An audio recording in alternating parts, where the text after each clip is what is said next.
Do you suffer with migraine or big time pain during your menstrual cycle? Do you also have hives or rash outbreaks? You may be suffering from a histamine problem.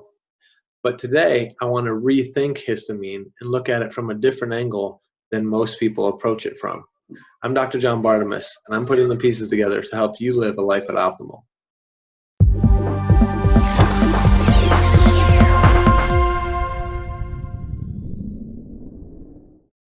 Histamine is a known driver of migraine headaches, cluster headaches, multiple sclerosis, and cycle pain.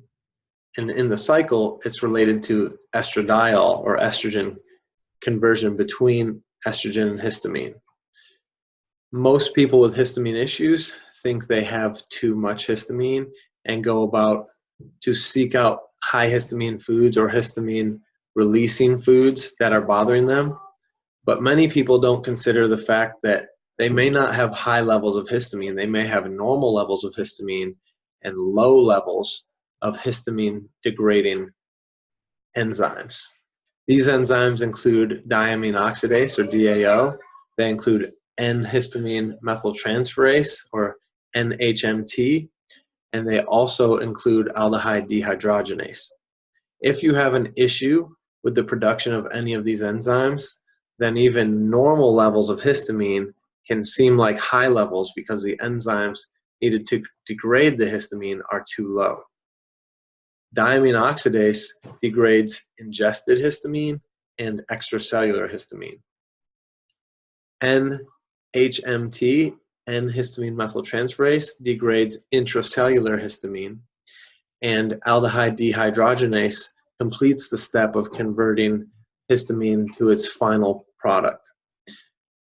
Each of these enzymes require nutrients as cofactors to function properly. For example, DAO requires vitamin C, B6, and copper. HNMT requires optimal methylation capacity, and aldehyde dehydrogenase requires iron, molybdenum, B2, and B3. So if you're deficient in any of those nutrients, that could be driving your histamine reactions due to your suboptimal capacity of your histamine degrading enzymes to function. So don't always go looking for too high histamine. If you've gone that route and not noticed symptomatic improvement, then you may need to consider too low degrading enzymes. You may have normal histamine levels, and that's why maybe your labs have shown it, and you may have insufficient enzyme levels due to nutrient deficiencies.